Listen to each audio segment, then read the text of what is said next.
है। हम लोग उसको डेफिनेशन पे नहीं जाएंगे, हम लोग एग्जांपल से समझते जाएंगे कि क्या होता है प्रॉपर फ्रैक्शन। प्रॉपर फ्रैक्शन जैसे कि 1/2, 1/3, 4/5, यानी कि जिसका डिनोमिनेटर बड़ा हो किससे, न्यूमरेटर से।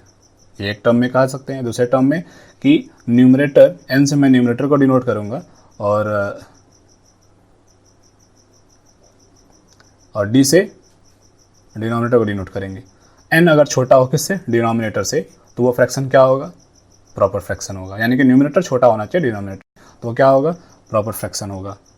नेक्स्ट है हमारा इम्प्रॉपर फ्रैक्शन। सेम उल्टा उसका, अगर हमारा न्यूमरेटर बड़ा हो जाए किससे, डिनोमिनेटर से, तो वो फ्रैक्शन क्या हो जाएगा, इम्प्रॉपर फ्रैक्शन हो जाएगा। लाइक दिस कि अगर मैं लिख लूँ 6/3, ठीक है, 16/3 कर लेते हैं। तो यहाँ पे क्या है, 16 यानी कि न्यूमरेटर बड़ा है किससे, डिनोमिनेटर से। Numerator is greater than denominator, in that case this fraction यानी कि 16/3 is a improper fraction. Equivalent fraction क्या होता है, इक्विवेलेंट फ्रैक्शन कोई फ्रैक्शन है, सपोज करिए कि आपके पास एक फ्रैक्शन है 1/2, एग्जाम्पल ले लेते हैं 1/2। अब इसी फ्रैक्शन के इक्वल हम अगर दूसरा फ्रैक्शन लिख दें यानी कि 2/4, तो उसकी वैल्यू ना बदले, ठीक है। इस तरीके से जो फ्रैक्शन आएंगे यानी कि यह दोनों फ्रैक्शन एक दूसरे के क्या हैं, इक्विवेलेंट हैं। डेफिनेशन के फॉर्म में कहा जाए कि fraction which represent the same ratio और number is known as equivalent fraction, ठीक है। 2/4 को हम लिख सकते हैं, क्या लिख सकते हैं, और इसको हम लिख लें 3/6 लिख सकते हैं, ठीक है, 4/8 लिख सकते हैं। तो इसी तरीके से इसके फ्रैक्शन लिखे जाते हैं। दूसरा एग्जांपल ले लें, अगर 4/3 है। इक्विवेलेंट फ्रैक्शन लिखने का तरीका है कि आप एक बार तो इसमें आप बस 2 से ऊपर भी नीचे भी 2 से मल्टीप्लाई करिए, क्या आ जाएगा 8/6। फिर हमारा ओरिजिनल फ्रैक्शन क्या था, 4/3 था, उसी में क्या करिए 3 से मल्टीप्लाई करिए, 12/9। फिर 4/3 में 4 से मल्टीप्लाई करिए, 4 से मल्टीप्लाई करिए। फ्रैक्शन का रूल होता है कि अगर किसी नंबर से न्यूमरेटर मल्टीप्लाई कर रहे हैं तो सेम नंबर से डिनोमिनेटर में भी मल्टीप्लाई करते हैं, ठीक है। सिंपल सा रूल है ये। तो यहाँ पे क्या हो जाएगा 16 और यहाँ पे हो जाएगा 12, 16/12, ठीक। यहाँ पे न्यूमरेटर ये, डिनोमिनेटर अंश ये हर, आसान है। अब यहाँ पे ये किस तरीके का फ्रैक्शन है, अब बता सकते हैं आप। यहाँ पे वीडियो को पॉज करिए और सोचिए थोड़ा, ये किस तरह का फ्रैक्शन है, इम्प्रॉपर या प्रॉपर है।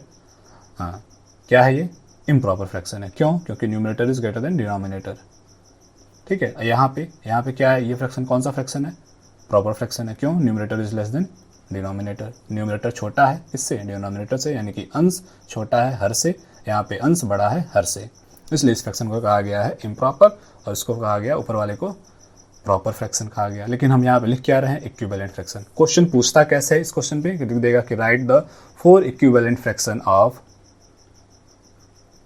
राइट 4 इक्विवेलेंट फ्रैक्शन ऑफ, कोई फ्रैक्शन दे देगा 2/5, ठीक है। इसके 4 इक्विवेलेंट फ्रैक्शन लिखने हैं, तो लिख लेंगे। कैसे लिखेंगे,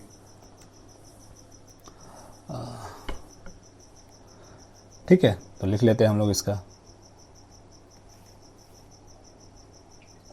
2/5 इंटू 2 इंटू 2 कितना हो जाएगा 4/10। ऐसे ही दूसरा 2/2 इंटू 3, 5 इंटू 3, ऐसे ही दूसरा हो जाएगा 2 इंटू 4, 5 इंटू 4, फिर 2 इंटू 5 अपॉन 5 इंटू 5।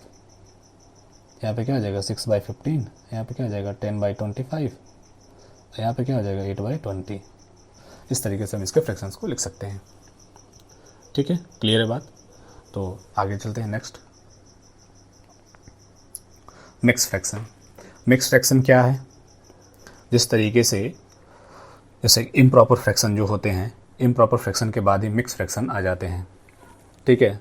हमने अभी पिछले एग्जांपल्स में जो हमने देखा है कि अगर इसी का हम एक एग्जांपल ले लें 16/12 ले लें या 16/3 ले लें, तो मिक्स फ्रैक्शन के लिए हम एक एग्जांपल ले लेते हैं। क्या था 16/3, तो ये क्या है, इम्प्रॉपर फ्रैक्शन है। और हमेशा इम्प्रॉपर फ्रैक्शन को ही कन्वर्ट करते हैं मिक्स फ्रैक्शन में। इसका करने का आसान सा तरीका है, हम लोगों ने अभी पीछे के जो कॉन्सेप्ट में पढ़ा है फर्स्ट उधर पेज में, कि इन टर्म ऑफ डिवीज़न में कि न्यूमरेटर किस तरीके का बात करता है, डिविडेंड की बात करता है, और डिनोमिनेटर किसकी बात करता है, डिवाइज़र, यानी कि डिनोमिनेटर से हम न्यूमरेटर को भाग देते हैं, इसके बारे में बात करता है।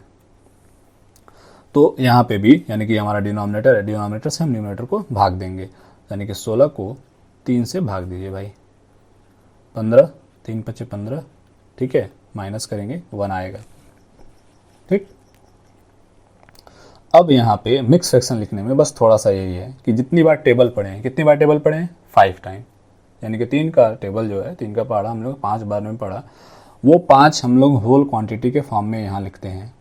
एक लाइन खींचते हैं फ्रैक्शन का, जो रिमाइंडर आया रहता है यानी कि 1, जो शेषफल बचा है, उसको हम लिखते हैं अंश के फॉर्म में, यानी कि न्यूमरेटर के पास प्लेस पे, और 3 जहाँ था उसको वहीं रहने देंगे, यानी कि डिनोमिनेटर का प्लेस चेंज नहीं होगा। प्लेस किसका चेंज होगा, 16 का, 16 को हमने इस फॉर्म में लिख लिया, यानी कि 5 और 1, यानी कि 3 का टेबल हमने 5 टाइम पढ़ा और इसका जो शेषफल आया 1 आया।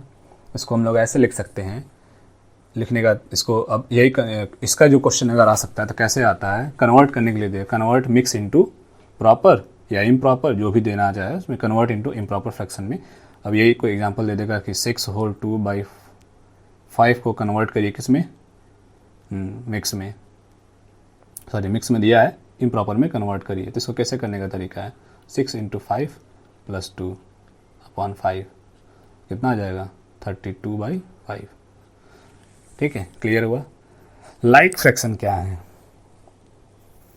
सिंपल है, इसमें लाइक फ्रैक्शन बहुत आसान होता है। इसके लिए भी एग्जांपल ले लेते हैं हम लोग कि डेफिनेशन अगर देना हो तो क्या ले सकते हैं इसका, कि ऐसे फ्रैक्शन जिसका डिनोमिनेटर सेम हो, उस तरीके के फ्रैक्शन को लाइक फ्रैक्शन कहा जाता है। जैसे कि 1/2, 4/2, 3/2, 9/2, 5/2, यानी कि सारे के सारे फ्रैक्शन क्या है, लाइक फ्रैक्शन है। क्यों, क्योंकि सबका डिनोमिनेटर क्या है, 2 है।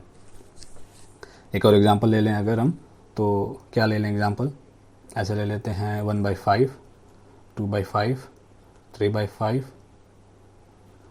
6/5, 10/5, यानी कि ये सारे के सारे क्या हैं, लाइक फ्रैक्शन है, ठीक है।